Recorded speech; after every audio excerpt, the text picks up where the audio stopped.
guys, it's Bro You Whack, and welcome to the first official Overwatch 2 tier list. Myself, along with many other Overwatch content creators and Overwatch League Pro players, got to participate in the Overwatch 2 Alpha, where it had all the hero changes in that build. That includes the Doomfist being a tank change, Orisa's rework, and of course the brand new hero Sojourn. And I have over 20 hours in that Alpha played, so I feel like I have a good judgment of where to rank a lot of these heroes. But the best part about this tier list is that you can't say I'm wrong, because you didn't get to play the Alpha! But for the record, a lot of changes can happen between the Alpha and the Beta, so just know that when you finally get your hands on the Overwatch 2 Beta, that a lot of these changes might not play to your Overwatch 2 experience. And also know that I have some hot takes, and this video is just for fun. But finally, let's start off the official Overwatch 2 tier list with the first brand new hero in Overwatch in over 2 years, Sojourn. Sojourn was by far my most played hero in Overwatch 2, so believe me when I say that I don't think she's going to be the best DPS hero in Overwatch. I think she's gonna be the best hero in Overwatch 2.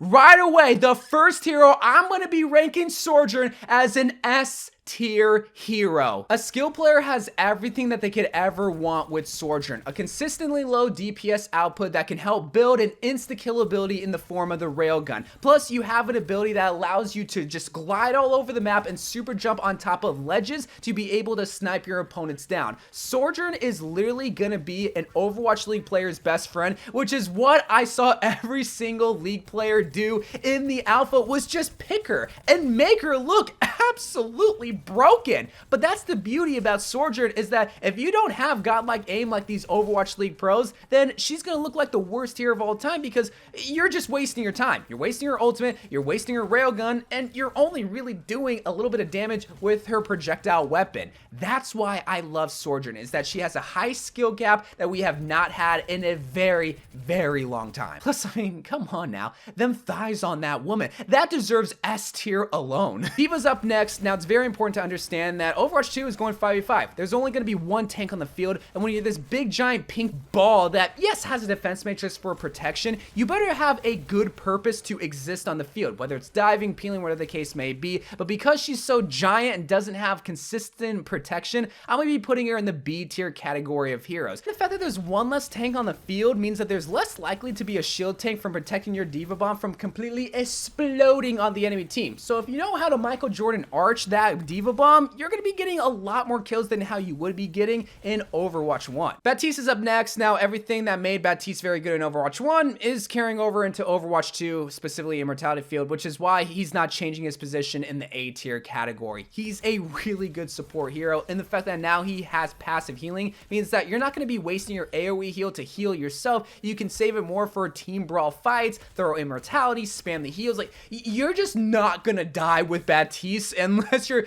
playing really aggressive pushes and you're running away from Baptiste. Widowmaker.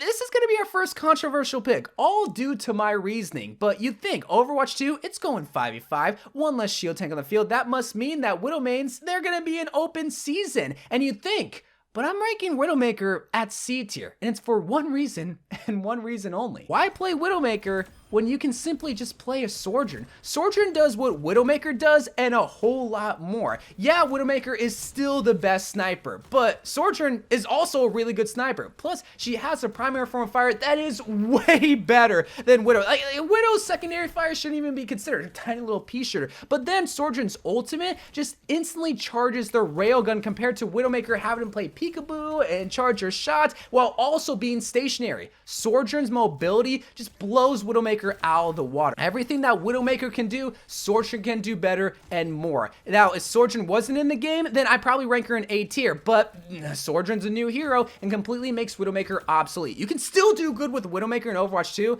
but why play her when you can play Sojourn? Ana's up next, and she truly got her stardom in Overwatch 1 from just simply piling on the heals onto your two tanks. But once you remove one of the tanks away, what are you supposed to do? Yeah, you're still gonna feed a lot of heals into the tanks, and the fact that they increase the health means that Ana still has a place, but I'm gonna be placing her in B tier just because, like, what made her good as a tank healer now just literally got cut in half. I will admit, having passive healing applied to Ana like Mercy drives her stock up a tiny bit and keeps keeping her at a C tier, but taking away that tank is just so devastating. Like, if you have an Ana on the field, like, you as a tank, you're not gonna die because that Ana's gonna miss their tank so much. But I do feel like we're gonna see a lot more like DPS Anas now because, oh, well, I already healed my 700 HP Hammond.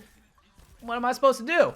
Junkrat, 2 reasons why you're going to be placed in D tier. 1, there's less shields for you to bust, so your job as a DPS really isn't all that relevant. But the second reason is that because we're missing a lot more shields, you have a lot less protection as a glass cannon hero. You were super fragile in Overwatch 1, and now you're even more fragile in Overwatch 2. You will have less bubble wrap, and it's like you're just an Amazon box getting rattled around. Sombra, one of the few heroes that got heavily reworked in Overwatch 2. Infinite invisibility, being able to hack while invisible, getting like a 40% damage increase on hack targets, along with the Sombra EMP. Like, there are so many good things making Sombra not only a better hacker, but a better DPS hero. And someone like Fitzy in the alpha made her look like an S tier hero, but they're not. They're a B tier hero. The way that Sombra's played just been completely flipped upside down. Like, it's so heavily ingrained in our brain to hack somebody and think, okay, we have a lot of time to focus them and they won't be able to like self-heal or run away or whatever the case may be, but you hack them and it's almost instant that they're just back into the game, that they can just dive away. So it's almost like you can't be invisible the whole entire time, even though you can hack while invisible. It's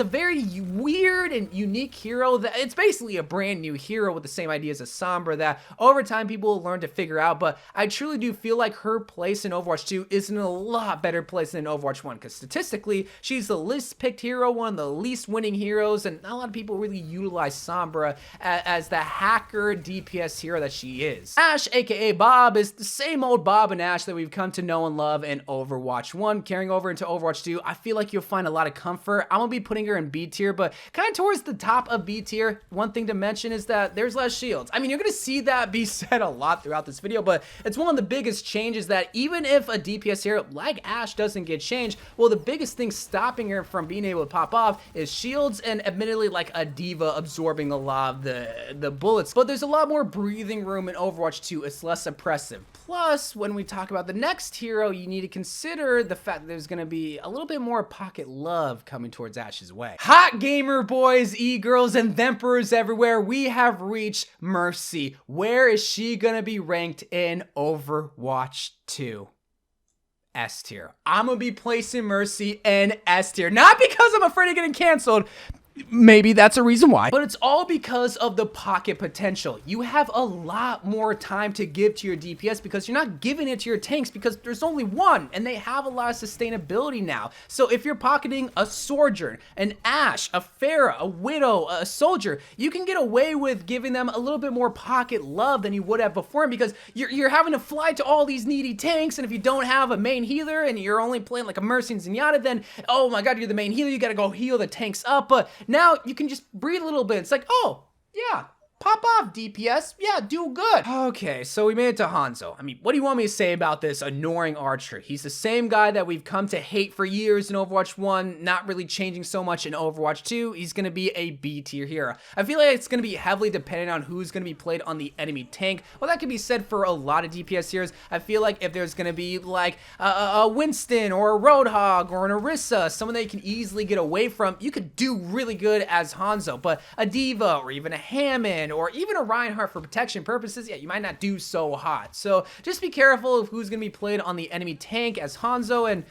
I mean, he's Hanzo. You're still going to do good no matter how good you are at the game. Oh, yeah, we made it to Lucio to turn it up in my headphones. He's going to be a B tier hero. Like I mentioned before with Mercy and all the other healers, they're allowed to be a little bit more aggressive because they're not having to babysit so much. And who's the most aggressive support hero besides maybe Brigitte? It's Lucio. So Reddit Lucios, you won't get too much flack for your team now if you're wall riding, being aggressive, going for environmental kills, just going for kills in general, just as long as you're not dying. And I feel like that's half the battle with Lucio to begin with, that if you don't die, then okay, you could just stand there and you're doing your job as Lucio, providing speed or providing heals. But if you're getting kills and not dying, then even better, bro. Echo. Here's another hero that I think is gonna be a lot worse just because of how Overwatch 2 is built. I'm gonna be putting her in the D category of heroes because ultimate charge just got slowed down drastically. And that especially applies to Echo because the whole reason why you play Echo is so that you can copy somebody to make that aggressive push, but then on top of that, being able to get your copy's ultimate very, very quick. And because the ultimate charge is a lot more slower, there's less tanks to shoot, you're not gonna be getting your copy's ultimate. There's been many times where I just copy somebody and I don't get my ultimate at all, and I'm not even close. I'm at like at 50, 60, 70%, and that's not good for Echo. But for the rest of the hero kit,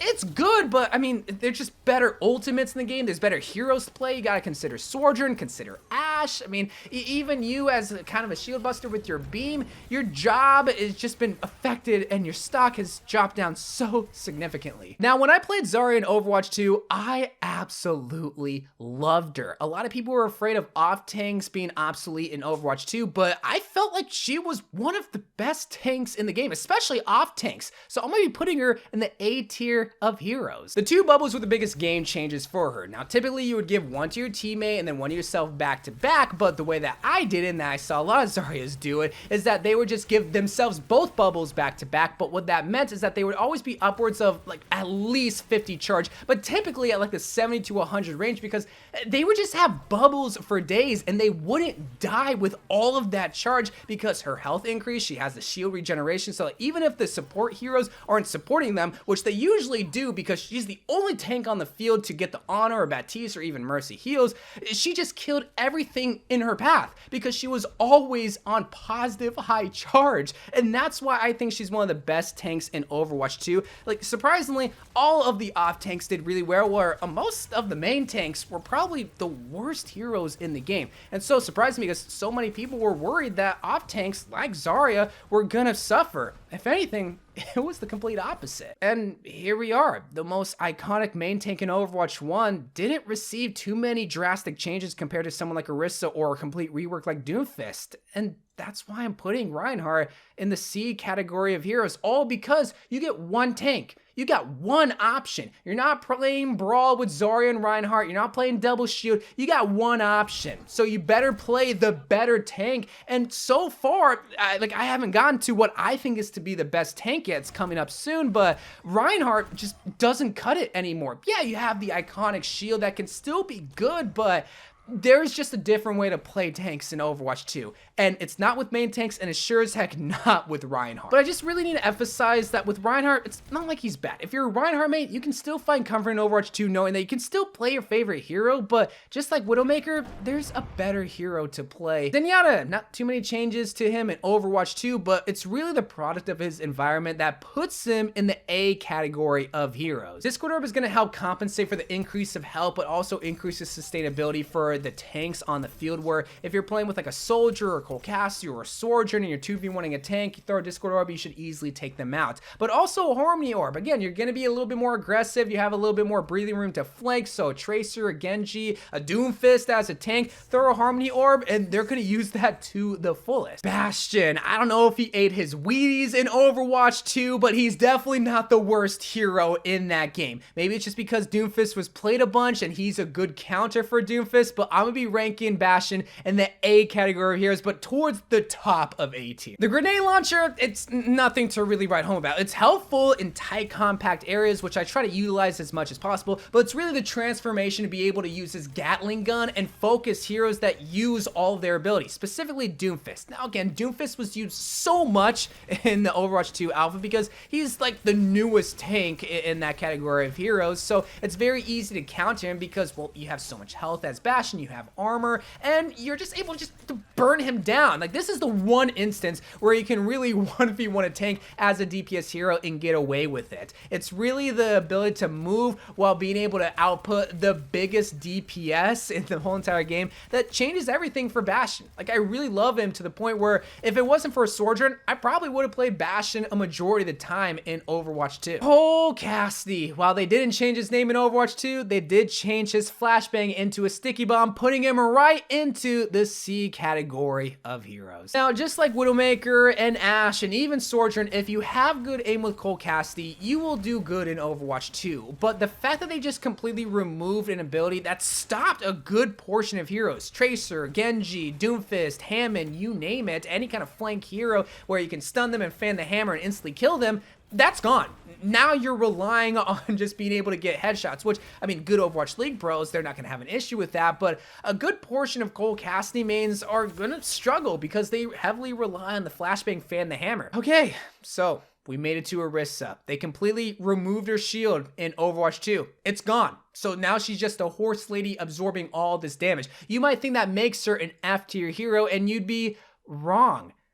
She's an S tier hero. And it's wild to say that. Orisa was just one of the most oppressive tanks in Overwatch 2. Like, anytime she wanted to take land, she took it by force. She was literally the blitzkrieg of Overwatch tanks. Any single time she used her brand new, like, javelin spinny thing, I got scared because what am I supposed to do? Like, I can't shoot her because it's just deflecting, but not only that, it did damage. I don't know if it does damage anymore by the time this video comes out, but that's the reason why she was able just to eat up so much ground. But even though her rate of fire got drastically reduced, I mean, she has infinite ammo where if you shoot for too long, you overheat, obviously, and you have to wait for the cooldown to literally cool down. So if you learn to master that, you can still have a good output of fire. But then her ultimate, being able to drag people in and then do damage when she throws down the javelin, I mean, it's way better ultimate than her bongos in Overwatch 1, which is why I want to make a dedicated video talking about Orisa and why she's really good. But I do feel like she's gonna get like drastically changed going into the Overwatch 2 beta, and especially when the full game comes out, because like, man, like, it was scary facing against an Orisa. Like, she would not die. Tracer, the cover art girl for Overwatch and Overwatch 2, if you don't consider Sojourn, she's on my t-shirt, but she earns the B tier of heroes, but towards the top of B tier. She reminded me a lot of early days of Tracer back in like 2016, 2017, where everyone was bad, everyone was still learning how to deal with just heroes in general, but also not knowing the idea of peel or protection or CC. And now with the reduction of a tank to provide peel or to provide protection, it leaves the backline a lot more exposed to where a good Tracer main can have a little bit more breathing room to frolic and focus on the squishies like Zenyatta or Mercy or even DPS heroes if they're left alone. If you're a good Tracer main, you'll find comfort for a Tracer. Okay, so we made it to Doomfist, the other tank that got heavily reworked because, well, at one point he was a DPS turned into a tank. So how does the new tank come into the meta? Where does he rank amongst the other heroes? You might think that, oh, because he doesn't have any diagonal ability, that will rank him in F tier. You might think, oh, he doesn't have uppercut, so he belongs at D tier. You might think, oh, because he's a tank, he belongs at C tier. No, this might shock some of y'all, in fact, all of y'all, because it shocked me. He's gonna be an S tier hero, but not just S tier. He's gonna be towards the top of S tier, right underneath Sojourn, because I think he's not only gonna be the second best hero in Overwatch 2, but the best tank to play in Overwatch 2. So how does this happen? How does a DPS hero turn into a tank, become the best tank to play? Two reasons: mobility and the best sustainability that I've ever seen in the whole entire game. Well, it's important to understand that Doomfist doesn't have any diagonal abilities. You're not able to ride on the rooftops of maps and then come out of nowhere sights on the Zenyatta that had no idea that you were coming because he refused to buy a headset. But what you do have is an increased health pool of 400. Still have your temporary shield anytime you do melee damage, but more importantly, you have a Winston jump to get you out of sticky situations. Now, it's important to understand that that same Winston jump ideology is still applied to Doomfist, where if you just jump in by yourself and there's a Bastion, a Cole, a Brigitte that stuns you, stops you, you're gonna die if you're not with your team. But if you dive in coordinated pushes with your team as Doomfist, with all that sustainability and damage, you're like, you're a DPS as a tank. Like, I know that's weird to say because he's not a DPS anymore, but he is. He's still a DPS. His rocket punch is good. His rocket knuckles is amazing. And with the temporary shield, like, it's just, oh, and then the shield on his arm, just providing bad Doomfist players even more excuses to be stupid and feed and jump in without your team. It's almost like you can jump in without your team and still survive. It's really wild how good Doomfist was. But look at the heroes that are in S tier. With the exception of Mercy, I mean, Sojourn's brand new. Doomfist is brand new. Orisa's brand new. Bastion's brand new. A lot lot of these are reworked heroes that maybe they just have the new hero factor, and a lot of these people that I was playing with, Overwatch League pros and GM players, just made them look good because, well, they've been playing Overwatch for the majority of their life, it seems like. So maybe that's the same effect that it has for a lot of these reworked heroes, but my god, like, Doomfist doesn't die. Doomfist doesn't die. Welcome, weebs, your time has come because we're going to be ranking Genji, and I'll be putting him right next to Tracer in the B category of heroes, and like, it's tough to say which one of these flankers is better.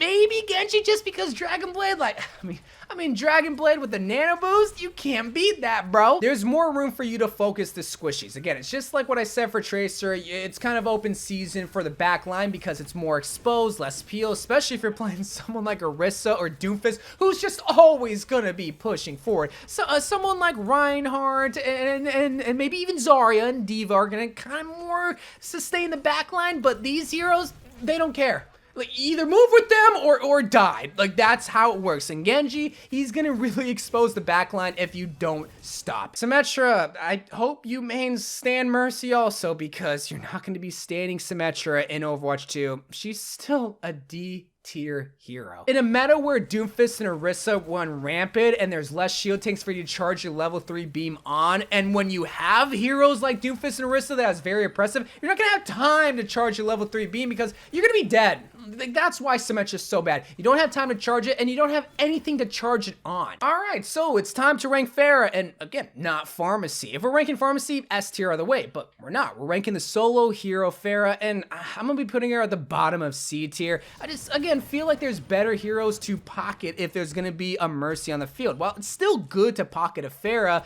I mean, I'd rather pocket a Sojourn all day, every day, but again, we're not focused on the combos with Mercy. So the same things I say in Overwatch 1 for Pharah is still applied here in Overwatch 2. Well, there are less shields for you to throw down your rockets and to build ult charge until they give her the ability to move with a rocket barrage. It's gonna be one of the worst ultimates in the game just because you're stationary. Hammond, the cute little fuzzball, got a huge health increase where now he's rocking 700 hit points, where he just has a little bit of that being armor, but he still has his adaptive shield. So now it's even easier to get to 1,000 hit points. That makes him one of the most sustaining tanks in the game. And in a game where tank sustainability is really prevalent, he's gonna be towards B and above Diva because I feel like Hammond is the better dive hero in this case because, again, the mobility is always there. Even without the grapple, you're always rolling, you're always moving, and I mean, so what if they shoot you? You don't need a defense matrix, just absorb it and move on. Moira, I mean, I don't have anything good to say about one of my favorite support heroes to play in the game, and it's all from the fact that you can't really prop up another player in the game. You don't have a Pocky, you don't have a Window, you don't have a Discord Orb. So I'm gonna be putting her in the D category of heroes because, I mean, why play Moira? That's literally why.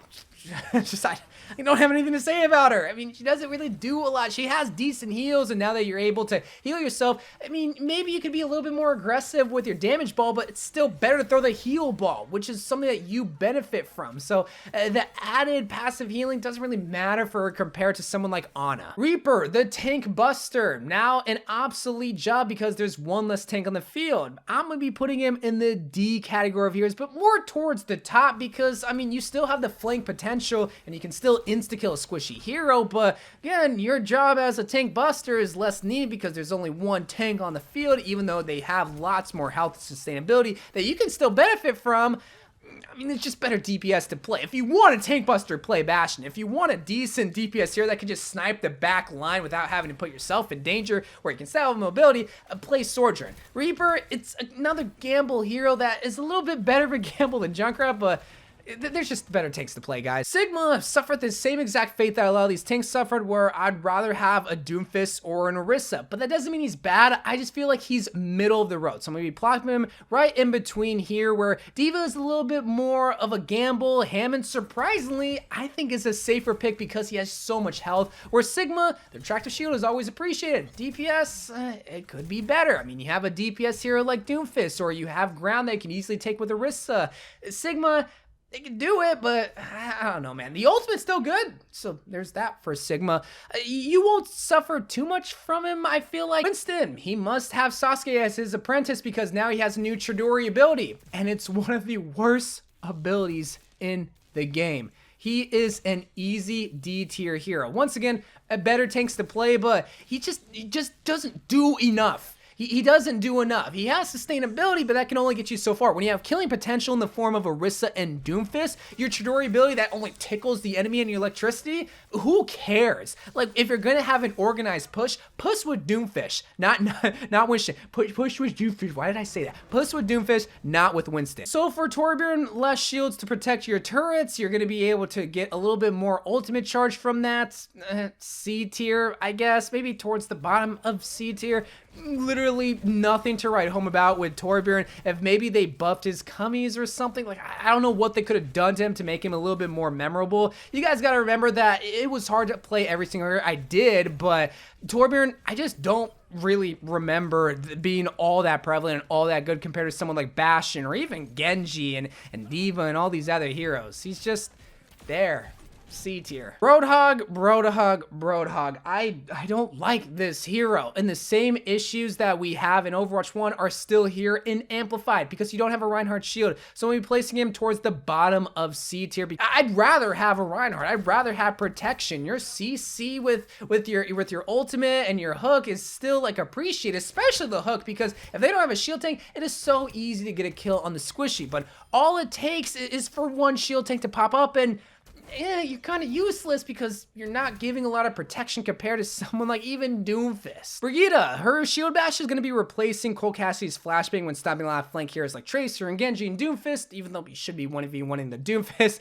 So I'm going to be putting her in the middle of C tier. I'm not so confident with this one. I feel like this is going to be the one here that I regret putting at C tier towards a couple of weeks from now, even though a lot of people say, oh, this whole entire tier list is bogus, it's completely wrong in the beta, even though this is the alpha tier list and not the beta tier list. I will be doing a separate beta tier list, but my thought process behind this is that if I have good DPS, I'd rather have a Discord orb than sustainability and heals, because I mean, I'll be doing heals with the Harmony orb kinda, but I'd rather kill the tank right away with the Discord orb so that we have more room to kill the support and the DPS heroes. That's just my idea. But Brigitte, she's not bad. She's definitely, like, just gets outshined by other support heroes, I feel like. I'm actually gonna be ranking Mei last and rank Soldier 76 right now. Now, the same things I say about Soldier 76 in Overwatch 1, we'd be saving here. Low but very consistent DPS, where even a few headshots can grant you an insta-kill, basically. And since Mercy and Baptiste are going to be a little bit more prevalent, where they can amplify Soldier 76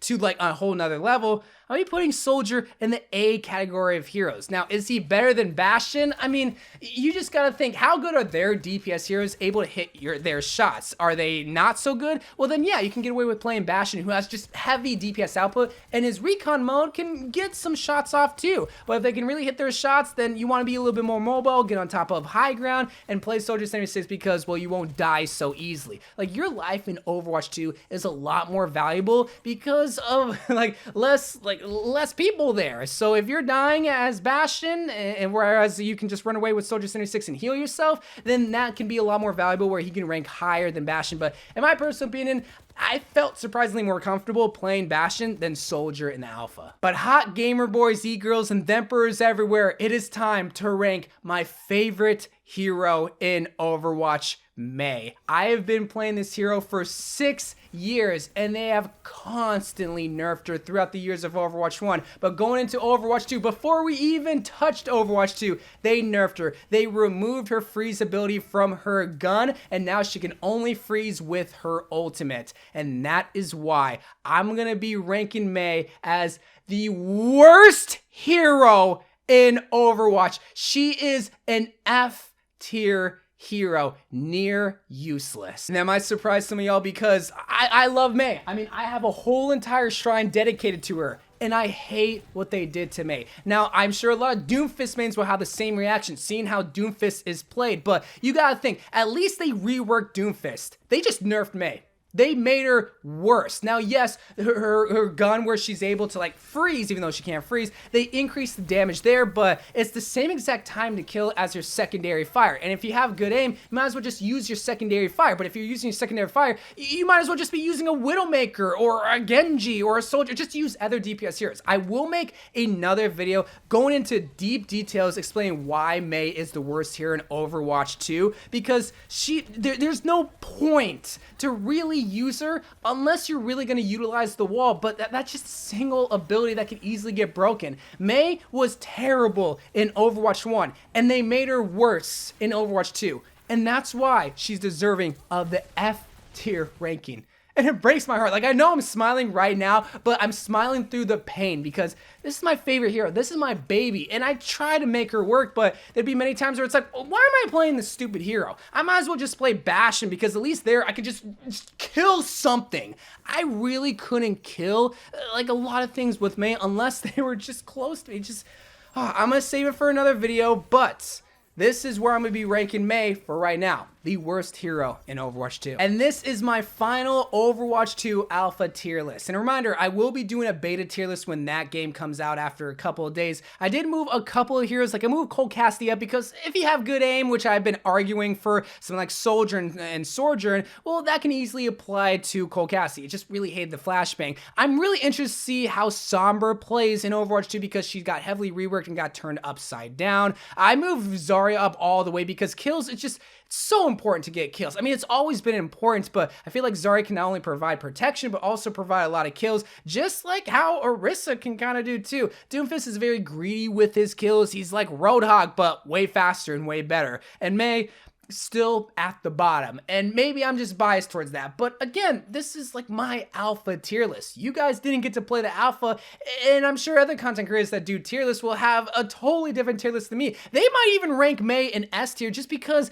in a team-oriented setting, like an Overwatch League team setting, yeah, Mei can do good to slow down somebody where you can all just dogpile on them and focus them, but then again, if you just shoot them and kill them, you don't gotta slow them down. And Mei just only can really slow them down and not do a lot of damage. I don't know, man. Mei is really just an anomaly here that I feel like my expertise can really determine if she's gonna be bad, but maybe it'll be different in the Overwatch League. We'll just have to see. But anyway, guys, I love you guys. Thank you so much for watching my very first Overwatch 2 tier list, and I'll see you more for some Overwatch 2 videos down the road. Double uploading tomorrow, live streaming, just everything. I love you guys, and bye.